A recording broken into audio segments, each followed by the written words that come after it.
वो जो मनुस्मृति है वो दलितों के अगेंस्ट है, शूद्रों के अगेंस्ट है, ओबीसी के अगेंस्ट है, महिलाओं के अगेंस्ट है, और मैं कहूंगा कि ब्राह्मणों को छोड़ो क्षत्रिय वैश्य के भी अगेंस्ट है, क्योंकि उनके लिए भी जो पनिशमेंट की सीढ़ी जो होती है वो अलग अलग थी। अगर क्षत्रिय कोई अपराध कर रहा है और वैश्य कर रहा है उसके लिए सजा ज्यादा थी और ब्राह्मण सजा कम थी। दलित शूद्र कर रहा है उसकी तो सजा इतनी थी पूछी मत। तो वो क्षत्रिय और वैश्य के भी अगेंस्ट है, ये बात क्षत्रिय वैश्य को समझनी चाहिए, लेकिन नहीं समझ पा रहे हैं। तो ऐसी मनुस्मृति को पढ़ाने का ये जो प्रवचन दे रहे हैं जस्टिस धर्माधिकारी, जो तमिलनाडु के मद्रास हाईकोर्ट चीफ जस्टिस हैं, ये बड़ी चिंता का विषय है। देखिए आप ये जजेस बाबा भी जो है जो कथावाचक है वो भी मनुस्मृति की वकालत कर रहा है, और मद्रास हाईकोर्ट का जो जज है चीफ जज वो भी मनुस्मृति की वकालत कर रहा था। इन दोनों को तो एक ही खाने में रखा जाए ना, एक ही कैटेगरी के लिए रखना ही पड़ेगा। और समाज देश क्या अंतर है फिर इनमें सर? कोई अंतर नहीं है, कोई अंतर ही नहीं बचा है। मैं एक बात को बता दूं कि मनुस्मृति को पढ़ाने के बाद और इनकी वकालत इन जज साहब ने नहीं करी है। दिल्ली हाईकोर्ट की एक जज है, महिला जज, मैं नाम इस वक्त बोल रहा हूं, उन महिला जज ने भी चंद 1-2 साल पहले मनुस्मृति की तारीफ करी थी, मनुस्मृति के बारे में बहुत अच्छी अच्छी बातें कही थी कि ऐसा होना चाहिए।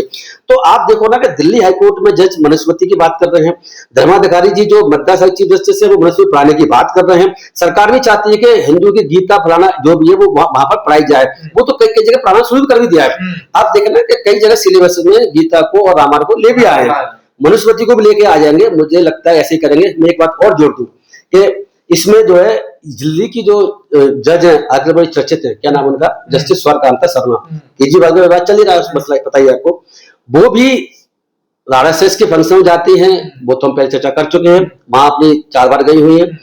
इसके अलावा क्या है कि ये दिल्ली यूनिवर्सिटी में पिछले साल दिसंबर में दिल्ली यूनिवर्सिटी की लॉ फैकल्टी में जाती हैं और जाकर के ये व्याख्यान अपना भाषण किस में देती हैं, संविधान और भगवत गीता।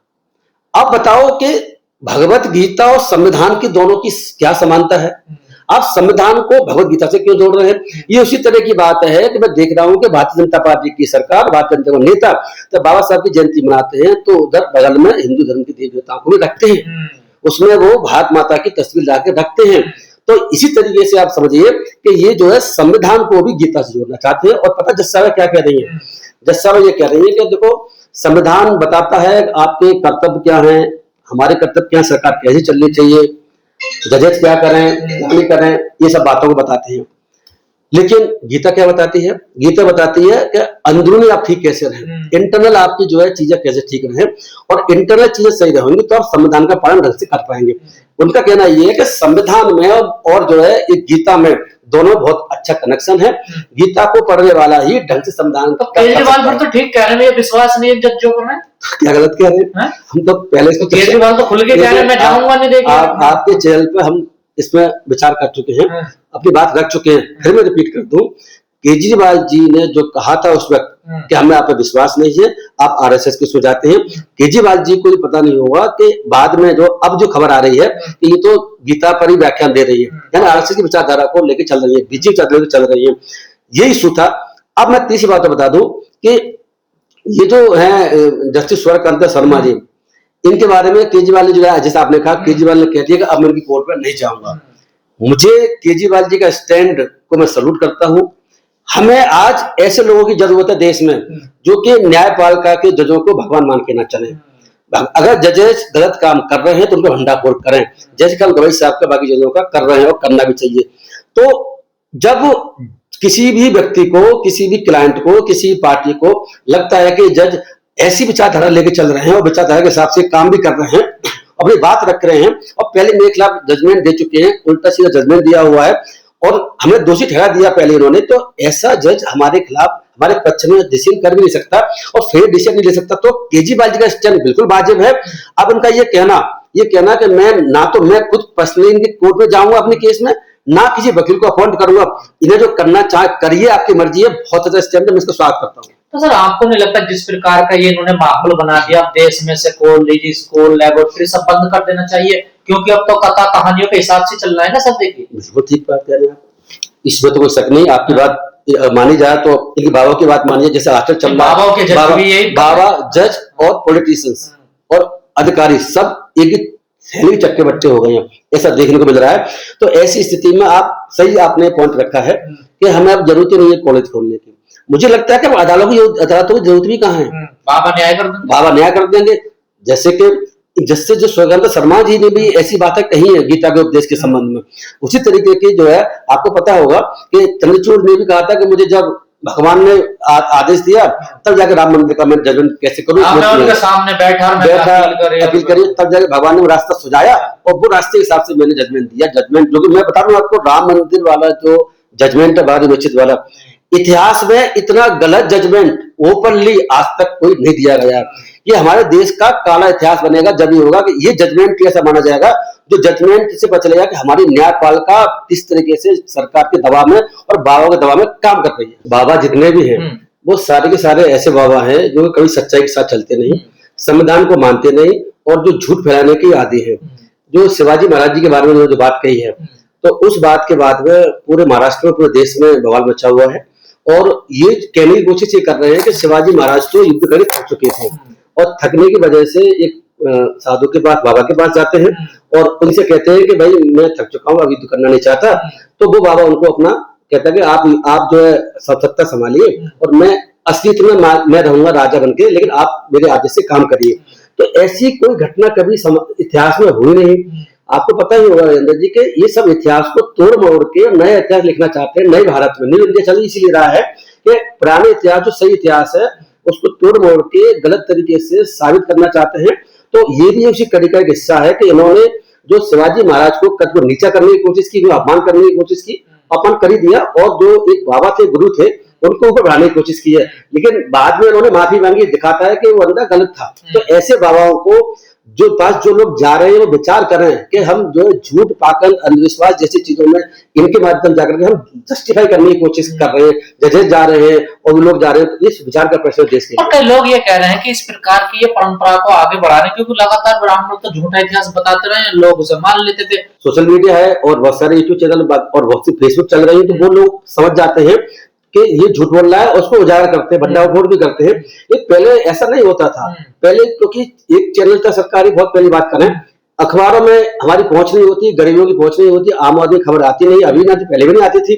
तो इसी स्थिति में ये लोग अपने झूठ फैलाए चले जाते थे। लेकिन आजकल जो सोशल मीडिया होने की वजह से हम धन्यवाद देंगे सोशल मीडिया को, गूगल एंड कंपनी, बाकी और जितनी कंपनियां हैं, कम से कम हमारी आवाज पहुंचा रही है, जिससे हम इनके झूठ का भंडाफोड़ कर पा रहे हैं। अब इन्होंने कहा है कि 4 बच्चे पैदा कीजिए और एक आरएसएस को दीजिए। क्या मतलब है इसका सर? क्या है आरएसएस मतलब? देखिए ऐसा है कि हमारे देश की आबादी, मोदी जी कहते हैं 150 करोड़ के आसपास है, ठीक है। अब 150 करोड़ की आबादी के लिए आपने देखा होगा अभी जब युद्ध चल रहा है तो कितनी प्रॉब्लम आ रही है, गैस भी नहीं मिल रही है और बहुत सी चीजें भी हैं। आबादी के लिए ना बढ़े, इसके लिए हमारे देश ने कोशिश करी और 2 बच्चों की एक पॉलिसी लेकर के सरकार आई पहले, कांग्रेस गवर्नमेंट। वो चाहते थे कि 2 बच्चे रहें जिससे कि आबादी ना बढ़े। नसबंदी हुई सर, नसबंदी भी लेकर के आई और 2 बच्चों की पॉलिसी लेकर के वो चल रही थी। और आप ये देखिए कि जब हमारे देश में रोजगार नहीं है, मेडिकल फैसिलिटी नहीं है, गरीबों के पास घर नहीं है, जमीन है तो बहुत कम है, जमीन है नहीं है, अगर वो 2 की जगह 4 बच्चे पैदा शुरू कर देंगे तो उस स्थिति में ना तो रोजगार मिलेगा, आज जो बेरोजगार है उससे कई गुने ज्यादा बेरोजगार हो जाएंगे, खाद्यान्न नहीं मिलेगा, खाने की उनकी समस्या खड़ी हो जाएगी। जमीन जो होगी वो जमीन अगर 2 बच्चों में बटनी है तो वो बच्चे 4 बच्चों में बटना शुरू हो जाएगी। तो देश हमारा 150 करोड़ से 300 करोड़ की आबादी बन जाएगा। तो ये जो ऐसे बाबा के लोग हैं, ये कभी भी देश को आगे बढ़ाना, देश के हित में काम नहीं करते। ये बाबा जितने भी हैं वो ज्यादातर ऐसे बाबा जो है वो देश के अगेंस्ट काम करते हैं, ये राष्ट्र प्रेम की बात नहीं करते, ये देशद्रोही जैसी बात करते हैं। जिस संगठन के लिए कहा जाता है इसको एक बच्चा दे दिया आरएसएस, वो तो खुद शादी नहीं करता। देखिए ऐसा उसकी तो पॉलिसी है कि जो भी संगठन में रहेगा वो शादी नहीं करेगा। देखिए तो फिर बच्चे कहां से पैदा होंगे? हाँ, ये बात बिल्कुल ठीक है। आरएसएस के लोग, मोदी जी की भी शादी भी अब क्या हुआ क्या नहीं हुआ सब डांट फरमाना चल रहा है। धीरेन्द्र शास्त्री कह रहा है 4 बच्चे पैदा करें, खुद की शादी नहीं करी। मोहन भागवत कुआरे घूम रहे हैं और आरएसएस की ये आप सही कह रहे हैं कि पॉलिसी भी है, वो चाहते हैं बच्चे पैदा ना करें, शादी भी ना करें और वो आगे समाज के लिए काम करते हैं, ऐसा उनका कहना है। तो जब ये लोग खुद तो शादी नहीं कर रहे हैं और दूसरों को ज्ञान दे रहे हैं। एक बात और बता चलूं कि जहां तक आरएसएस को देने का सवाल है, अब सवाल ये आरएसएस संगठन है कैसा? आरएसएस संगठन क्या देश प्रेम वाला संगठन है? क्या राष्ट्र प्रेम को बढ़ावा देता है? क्या संविधान के हिसाब से, कानून के हिसाब से देश को आगे बढ़ाने की कोशिश करता है? या अपनी जो आइडियोलॉजी है, जो कि ऐसी आइडियोलॉजी है देश को बांटती है, उसके साथ जाने की कोशिश करता है? आपको पता होगा, देश के लिए जान ले समझ ले कि आरएसएस का इतिहास क्या रहा है। तो ब्रीफ में ये बताने की कोशिश करूंगा सिर्फ कि देखो आरएसएस पर क्या आरोप लगे। आरएसएस कई बार बैन भी किया गया है, आरएसएस को कई बार बैन भी किया गया देश में, और महात्मा गांधी की हत्या का आरोप आरएसएस पर भी लगा था। नाथुराम गोडसे उन्हीं से जोड़े गए थे। आरएसएस पर भी हत्या का आरोप लगा था, नाथुराम गोडसे उन्हीं से जोड़े गए थे, और आरएसएस को कई बार बैन किया गया। और जाते मैं समझूं, पटेल जो जिनको लेके मोदी चल रहा है उन्होंने भी बैन किया था, और आरएसएस के खिलाफ उन्होंने कहा था ये तो गलत संगठन है। शायद मेरे ख्याल से मुझे लगता है कि आतंकवादी संगठन जैसी कुछ संज्ञा उन्होंने दी थी, ऐसा मुझे लगता है, शायद आई एम नॉट श्योर, लेकिन कहीं पढ़ा हुआ है। तो आरएसएस जो काम कर रहा है, काम करके आ रहा है कि देश में जो हिंदू धर्म के अलावा लोग हैं या हिंदू धर्म के जो ब्राह्मण लोग हैं, सिर्फ उनके लिए काम करता है। बाकी जो हिंदू धर्म के लोग हैं उनके खिलाफ तो झेर उगलता है। संविधान का तो विरोध करता है। संविधान का तो उसने कभी माना ही नहीं। तो संविधान जब बन रहा था उस वक्त भी संविधान को नहीं मानते थे, बनने के बाद नहीं मानते थे, आज भी नहीं मानते हैं। आरएसएस ने तिरंगा झंडा अपना बहुत पहले नहीं फहराया था, अब फहराना शुरू किया चंद कुछ सालों से पहले। तो ये सब चीजें क्या दिखाती हैं? ये दिखाती है कि आरएसएस संगठन कोई अच्छा संगठन नहीं है, ऐसा संगठन नहीं है जिसके साथ बच्चों को अपने को जोड़ने की आवश्यकता है। मैं तो कहूँगा अगर किसी संगठन में कोई बंदा ना जाए तो संगठन सिर्फ एक है, कौन सा? आरएसएस। अगर देश को हमें आगे ले जाना है, देश में संविधान के हिसाब से, कानून के हिसाब से, समानता के हिसाब से, महिलाओं के अधिकारों के लिए, एससी एसटी दलित और ओबीसी के अधिकारों के लिए, जनरल के भी, उन लोगों के लिए जो सही सोच रखते हैं उनके लिए जरूरी है, क्या जरूरी है कि वो कम से कम आरएस में न जाएं, भले किसी संगठन में चले जाएं। तो ऐसे संगठन में भेजने की इसकी जो सिफारिश है, बाबा के जो प्रवचन है, आप ये देख लीजिए कि वो ये चाहता है कि बच्चे जो भी हैं वो गलत रास्ते में चले। आरएसएस से भेजने का मतलब ये हुआ। सर, ये जो बाबा गैर संवैधानिक हमेशा बयान देते रहते हैं, कभी कहते हैं मंगलसूत्र नहीं है, मांग में सिंदूर नहीं है, खाली पिलोट है, 25 साल की उम्र में लड़कियां शादी कर रही हैं, ददर मुंह मार के आ रही हैं, तो इन पर लगाम क्यों नहीं लगाती है सरकार? आज आप ये समझ लीजिए कि धीरेन्द्र शास्त्री जितने बाबा हैं वो बाबा ही सरकार चला रहे हैं। मोदी जी तो कुछ नहीं है, मोदी जी को ज्यादा इंपॉर्टेंस ना दें। मोदी जी वही कर रहे हैं जो आरएसएस वही बाबा चाहते हैं। तो एक तरीके से आप कह लीजिए, हमारे लॉ में बता क्या बोलते हैं, de facto and D zero. मतलब इसका मतलब ये होता है कि डी जीरो मतलब ये कि कानून रूप से कौन बैठा हुआ? मोदी जी। लेकिन डी फैक्टो के वास्तविक में कौन प्रधानमंत्री है? आरएसएस प्रधानमंत्री, बाबा प्रधानमंत्री है। क्यों? कि सारे के सारा एजेंडा वो यही चला रहे हैं।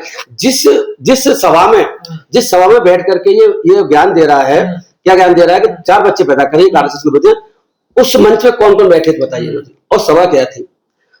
वो उस मंच पर नितिन गडकरी बैठे हुए हैं जो भारत सरकार के मंत्री हैं, और कौन बैठे हुए हैं? जो वहां के चीफ मिनिस्टर हैं।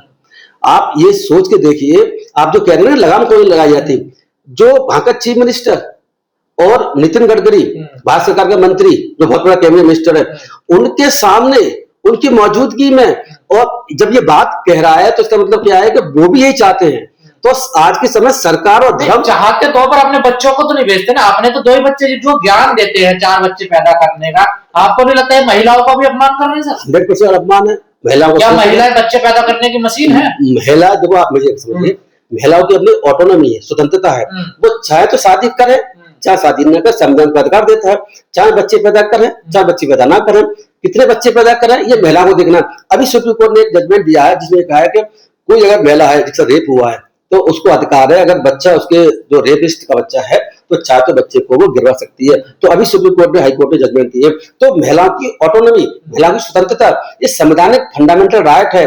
तो ऐसी स्थिति में वो कितने बच्चे पैदा करें, कितने बच्चे पैदा ना करना करें, ये बाबा होता कौन कहने वाली, ये महिलाओं के अधिकारों की अगेंस्ट महिलाओं को इससे वोट करने की आवश्यकता। 14 साल से जब से बीजेपी सरकार आई है तब से डाउट ही नहीं रहा है कि ये हमें दोबारा से पुराने काल सर ये बाबा को मान लिया जाए अनपढ़ है, पढ़े लिखे नहीं है, तमाम जो ये बाबा है ये फर्जी बाबा है।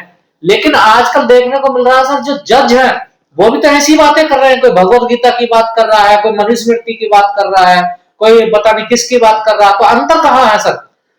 देखिए ऐसा कोई अंतर नहीं बचा, आप ठीक कह रहे हैं। मुझे ऐसी इसीलिए आ रही है क्योंकि मेरे सामने फोटो है, जिस फोटो है किनका है बताइए? ये फोटो है तमिलनाडु के चीफ जस्टिस का, जिसका नाम है हाई कोर्ट के, हाँ, जिस मद्रास हाई कोर्ट के चीफ जस्टिस जिसका नाम है एस धर्माधिकारी। नाम में का धर्माधिकारी, लेकिन धर्म का मतलब संविधान होना चाहिए इनके लिए, इनके लिए धर्म का संविधान होना चाहिए। जज के लिए तो संविधान ही होना चाहिए ना। देखिए बिल्कुल ठीक बात है। आप देखो ना, नाम है धर्माधिकारी। वो नेशनल लॉ अकेडमी जो भोपाल में है, जहाँ पर ज्यादातर सुप्रीम कोर्ट हाई कोर्ट के जजेस भी ट्रेनिंग लेने जाते हैं या सुनने को भाषण जाते हैं इन जजों के। बाकी नीचे की जोड़ी से लोग भी जाते हैं, तो वहां पर पता है क्या कह रहे हैं, ये कह रहे हैं कि मनुस्मृति को नेशनल लॉ यूनिवर्सिटी में पढ़ाया जाना चाहिए। अब बताएं मुझे कि बाबाओं की बात कर रहे हैं आप, बाबा जो भाषण दे रहा है वहां पर मुख्यमंत्री राज्य का, भारत सरकार का एक केंद्रीय मंत्री बैठा हुआ है। ये जो यानी कि सरकार राज्य की भारत सरकार और बाबा धर्म हिंदू धर्म वो एक हो लिए। जज क्या कह रहे हैं, न्यायपालिका बाजाओ, ये धर्माधिकारी कह रहे हैं मनुस्मृति पढ़ाया जाना चाहिए। भैया मनुस्मृति को क्यों पढ़ाया जाना चाहिए? और ये मनुस्मृति को पढ़ाने को अच्छे सेंस में कह रहे हैं, मनुस्मृति जो अच्छी किताब है, मनुस्मृति ही एक ऐसी किताब है जिसको बाबा साहब ने चलाया, दुनिया जानती है, गैर बराबरी पे है, गैर बराबरी पे